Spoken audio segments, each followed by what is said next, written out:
Ici, République et Nation, c'est que des stations de métro. Encore une phrase qui devrait remplir la gueule de Finkielkraut. 10 ans plus tard, j'amène mon message par les voix de la provoque. On prend les mêmes et on recommence. Get up, stand up and wake up. La France, j'y suis, j'y reste. Anticolonial, Jean Jaurès. Je suis un nouveau franco-algérien comme Jacques Mansour, Vergès. Salut Medine, comment tu vas? Très bien. Très bien. Première question, tu as sorti ton projet des mineurs sans aucune annonce, tu nous as fait un peu une Drake. Et en parallèle, tu es redevenu en indépendant. C'est ça. Je me demande si c'est une manière symbolique justement de signifier ton indépendance et de dire maintenant je fais ce que je veux. C'est exactement ça. C'est mon retour en indépendance, je voulais le marquer avec quelque chose de très significatif, très symbolique, à savoir de ne pas faire d'effet d'annonce, comme on a développé cette maladie au sein des maisons de disques. Je voulais faire aucun effet d'annonce et puis balancer le projet comme ça. Ok. Tu t'es lancé dans la trap ou la drill dans le projet des mineurs. Paradoxalement, tout ce qu'on peut dire sur la trap, etc. En écoutant cet album, j'ai l'impression que la trap a permis de faire mieux passer le message, j'ai l'impression. Dans ton cas-là. La trap, la drill, pour moi, c'est un espèce d'entonnoir qui, justement, précise les idées. Quand tu es un rappeur à texte, quand tu as la prétention de développer des idées, des concepts, forcément, le mieux pour toi, c'est de faire passer une idée en le moins nombre de mots possible, pour éviter de s'étaler, etc. Et la trap permet ça. Donc c'est une bonne nouvelle pour moi. L'esprit de synthèse, c'est l'intelligence, là selon moi, donc il va falloir que je synthétise pas mal d'idées, pas mal de concepts. Lorsque j'aurais mis peut-être 32 mesures à écrire un texte, là je vais devoir les réduire sur 12 voire 16 mesures. Ça n'est pas une contrainte pour moi, c'est simplement aller à l'essentiel.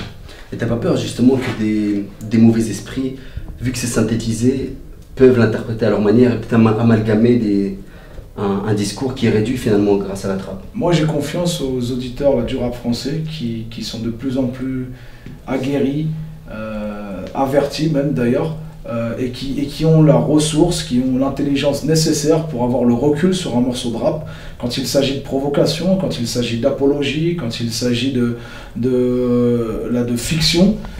J'ai confiance, je n'insulte pas l'intelligence moi des auditeurs. Bien sûr, je prends des mesures, je prends des précautions, mais ça, c'est dans un second temps. D'abord, je provoque, je donne ce que j'ai envie de donner en tant qu'artiste.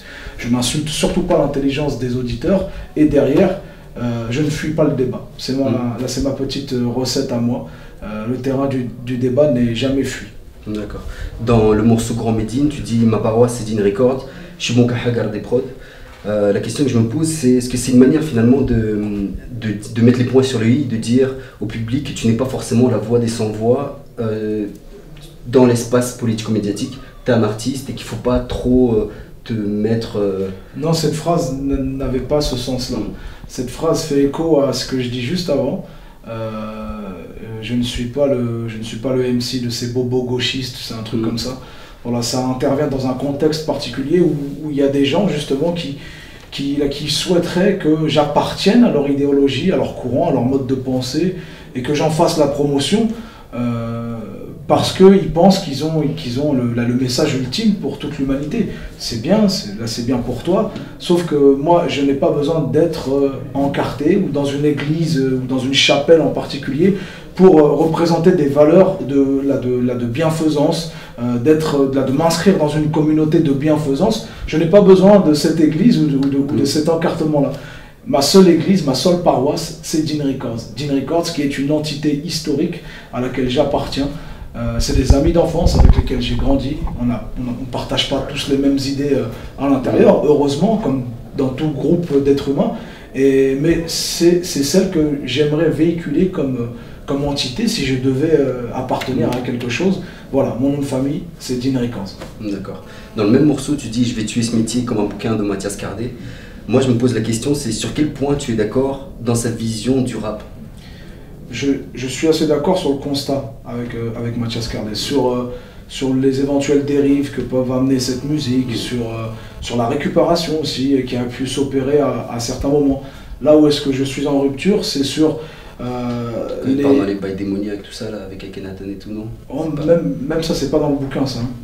Il là, dans le bouquin, clairement, Cardé parle surtout de ramification, et il rallie en fait le fait que le rap ce soit une culture qui aurait été quasiment lancée, au même titre qu'on a mis la drogue dans les ghettos américains, au même titre qu'on a mis l'alcool dans les réserves indiennes. Le rap serait un espèce d'instrument pour pervertir la jeunesse de façon générale.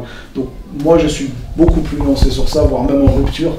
Le constat, je le partage, hein. Il y a des discours apologistes, il y a des choses qui sont totalement dans la dérive en termes d'engagement politique, etc. Je partage, et là où est-ce que se situe la vraie différence avec Mathias Cardé, c'est dans la forme, c'est dans la méthode. Lui, par exemple, va s'attaquer directement aux rappeurs, voire même à leur intégrité, à leur personne directement. Il fait du takfir à sa manière. Éventuellement, voilà, ça peut être du takfirisme culturel, si la tournure t'intéresse.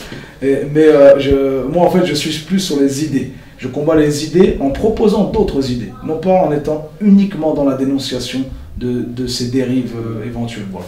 D'accord. J'ai été sur Twitter aussi, sur ton compte. Dans ton dernier tweet, tu as cité des artistes qui ont pas beaucoup de rapport avec ce que tu fais, par le fait que vous êtes liés par le rap et par cette culture. Tu as cité Alonso, Caris, Lefa. Bon, Lefa se rapproche beaucoup plus de ce que tu fais, PNL, Seth Gecko. Tu les valides? Déjà, c'est une liste non exhaustive. Ouais. Il y en aurait beaucoup plus. C'est parce que leur sortie arrive.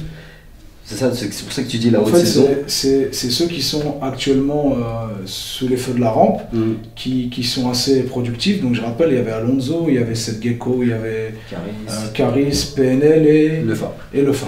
Là, c'est des morceaux que je viens de prendre dans la gueule là, dernièrement, parce qu'ils ont sorti leur dernier morceau. Et je trouve qu'il y a une véritable fraîcheur. Il y a un espèce de game qui est en train de s'opérer où qualitativement parlant, musicalement parlant, sur le plan de la forme, on touche à quelque chose, on touche à un renouveau du rap. Et j'y crois vraiment. Je parle sur le plan de la forme. Sur le plan des idées, il y a à redire, bien sûr, encore une fois, mais voilà, c'est des discussions, c'est des combats que je continuerai d'avoir, non pas en désignant, mais en proposant une alternative, en proposant un discours alternatif. Maintenant, dans la musique, je crois que ce qui est en train de se passer actuellement dans le rap, c'est un renouveau. Tout le monde décrit la trappe, tout le monde parle de vocodeur comme l'instrument du diable, c'est quasiment... Mais les gars, vous voulez qu'on fasse quoi? Qu'on rappe sur des boucles de violoncelle comme il y en avait dans les années 80? Vous voulez qu'on rappe sur des loupes d'instru? C'est fini ça, c'est terminé. C'est comme si je te disais tout de suite, je sais pas, fais ton interview sans prompteur avec un papier. Tu sais bien qu'il y a les nouveaux appareils, tu vois. Il faut se mettre à la page. Voilà, ne pas être dans un discours passéiste, moi c'est l'une de mes préoccupations. Parce que moi je me disais, c'est un vrai délire. Medine qui chantonne du PNL, j'imaginais. T'as écouté encore Le Monde ou Rien? Ouais, ça déchire, non? Ouais, ça déchire de fou. Ça déchire. Je t'imaginais mal, je me suis dit, purée, hier, le soir, je me disais, ouais, il chante genre, non mais oh, elle m'a pris pour qui pourrait. Je me suis dit, c'est un délire de fou. Simba aussi, t'as écouté Simba? C'est quelque chose. Dinguerie. Tu peux pas essayer de lutter contre les vagues avec tes mains.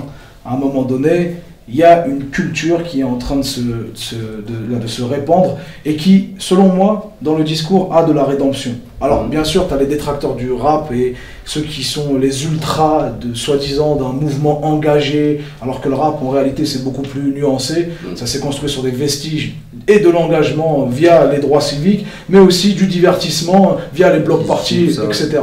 Donc, déjà, il faut renuancer ce qu'est le rap au départ. Donc tu as des ultras qui maintiennent le fait que le rap doit être exclusivement dans quelque chose d'engagé, politico-engagé.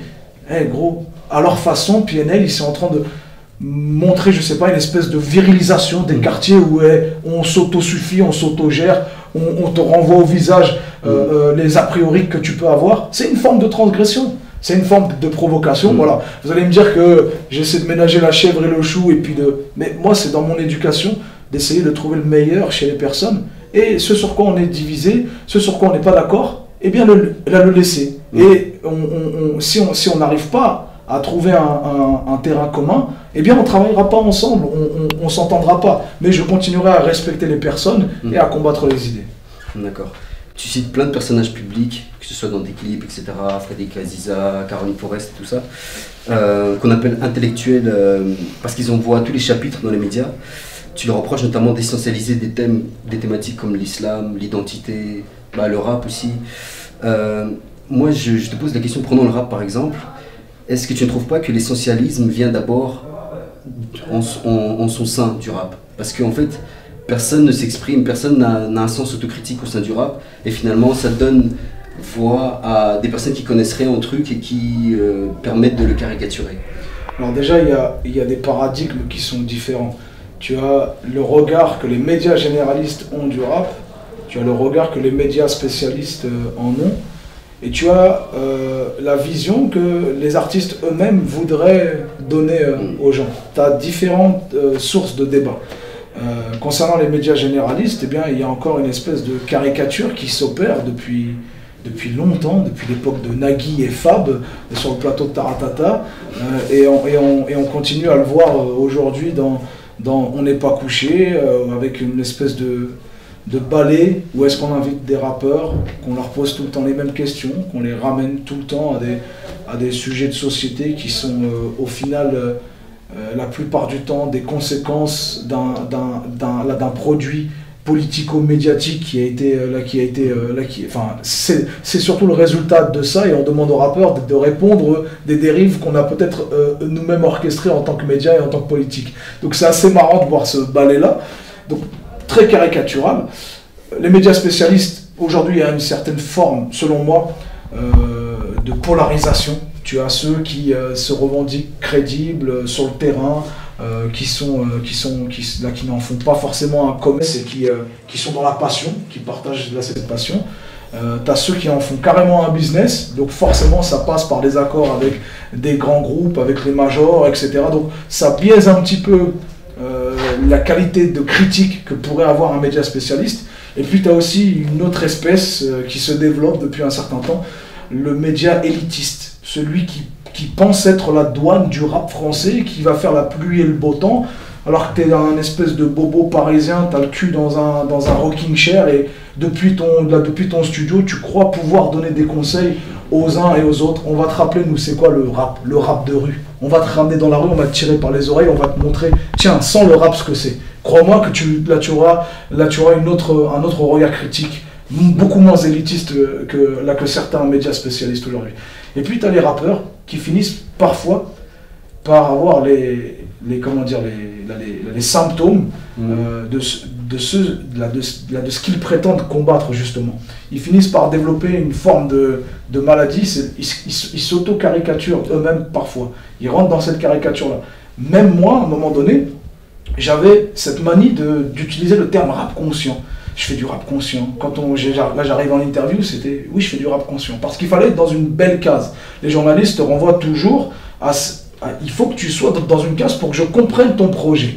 Mais si moi j'ai envie de te dire que le rap conscient, c'est une invention d'un journaleux qui avait rien d'autre à foutre que d'étiqueter le rap pour pouvoir mieux le comprendre, j'ai envie de te dire ça. Et deuxièmement, je suis pas dans ton rap conscient, je suis à cheval entre différents courants, et c'est ça qui est plus intéressant. Tu sais, la polarisation que l'on voit aujourd'hui dans le débat social sur tu es Charlie, tu ne l'es pas, tu es laïque, tu es radical, et bah dans le rap français on subit aussi cette polarisation. Est-ce que tu es rappeur conscient, tu es rappeur apologiste, tu es rappeur bling bling, tu es gangsta rap? Dis gros, moi je fais du rap hardcore, c'est une émotion. Je te véhicule une émotion gore, une émotion qui te ramène à quelque chose de très réaliste et qui extrapole sur ton propre quotidien. Et ça, c'est une catégorie dans laquelle j'aime me définir parce qu'elle est plus vaste que simplement le petit microcosme du rap conscient. Et puis, si, encore une fois, je devais faire face à un média spécialiste qui devrait connaître cette musique et qui me catégorise dans le rap conscient, eh bien, peut-être même par orgueil, là je lui dirais oui, je fais du rap conscient. Je fais du rap conscient parce que vous avez trop tendance à cracher sur le rap conscient et à véhiculer tout le reste du peura parce que ça vous fait rire de voir des Noirs et des Arabes qui s'ambiancent et qui vous font peur dans votre petit quotidien, qui vous bousculent un peu. Ça vous fait rire. Donc en réalité, appelle-moi rap conscient si ça peut te déranger aussi un peu. Voilà, je suis un peu dans de la provocation, Ça peut paraître contradictoire là ce que je te dis, mais ça dépend de l'interlocuteur que j'ai en face. Le rap s'est universalisé aujourd'hui et a fait le chemin vers des milieux beaucoup plus élitistes, que ce soit le rap ou la culture rap. Je sais pas si on peut appeler ça hip-hop aujourd'hui. Urbaine, on appelle ça urbaine. Pour éviter de dire d'où ça vient.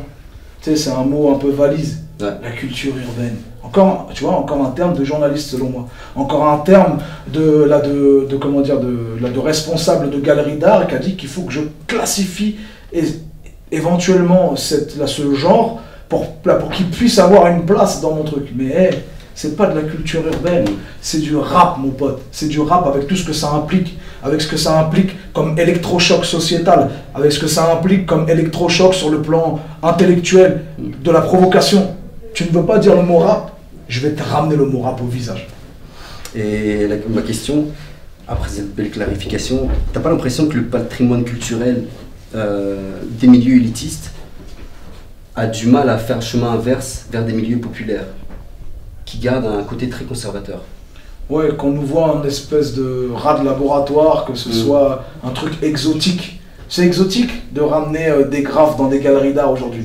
Mais moi, en tant que gars de la culture et de la communauté hip-hop, j'en ai rien à foutre de rentrer dans les galeries d'art. Excuse-moi, hein. Je sais qu'il y en a, c'est leur combat pour valoriser cette culture aux yeux de l'élite et de l'intelligentsia sur le plan culturel, etc. Mais j'en ai rien à cirer. Moi, le rap n'a d'utilité que pour déranger. Donc forcément, je veux pas que tu l'encadres, mon peura. Je veux que tu te réveilles un matin et qu'il y ait un espèce de graffiti sur ta porte, que tu ne comprennes pas ce que ça veut dire et que ça t'électrochoque. C'est une image. Je ne suis pas en train de te dire que je vais aller graffer devant ta porte et ton portail. Je te dis juste que j'ai cessé de croire qu'on allait considérer cette culture comme quelque chose de transgressant. Ça arrive, il y a des endroits aujourd'hui où le rap rentre et ne rentrait pas il y a certaines années, mais voilà, ça ne regarde que ceux qui ont ce combat-là. Mon combat n'est pas là. Pour moi, on regarde le rap de la même façon que l'on regarde des jeunes de banlieue, de la même façon qu'on regarde la communauté musulmane, avec du mépris, avec de la stigmatisation. Ou alors, quand ça vient d'une certaine gauche boboisée, avec de l'exotisme. Ah, c'est bien, dansez. C'est bien, dansez les Noirs et les Arabes. Vous nous faites rire. Voilà, battez-vous entre vous, voilà, clashez-vous, c'est bien. Voilà, qui plus est, jetez-vous des bouteilles dans la gueule, buvez, voilà, forniquez. Ok, là c'est bon, c'est ça le rap? C'est bien. Là, on vous a endigué, vous restez là, restez dans ce secteur-là.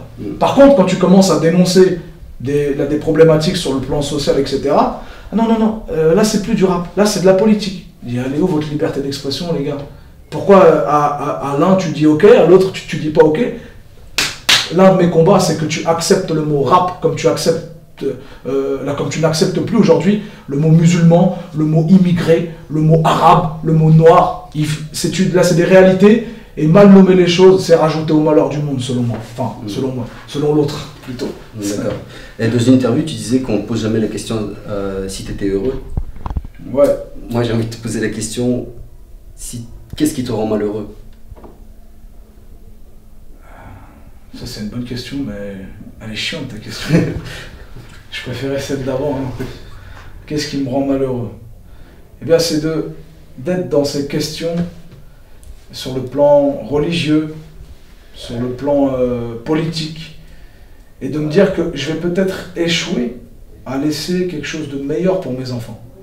Je me dis que mes enfants vont vivre certainement une période encore plus difficile que laquelle on est en train de vivre aujourd'hui, sur tous les plans, hein, économique, social, identitaire, communautaire. Je suis très crispé pour mes propres enfants aujourd'hui, et pour les enfants des autres forcément, pour la génération qui vient par extension. Ça me rend vraiment malheureux. Pas forcément pour mon confort personnel et de me dire que je peux mourir en paix, ça y est, on a réussi à amener la paix sur Terre. Pas pour mon confort personnel. J'ai cette préoccupation-là vraiment pour mes enfants et ceux des autres. D'accord. Et un dernier mot pour Aloha News. Pourquoi Aloha News déjà? Aloha, ça veut dire passer la paix.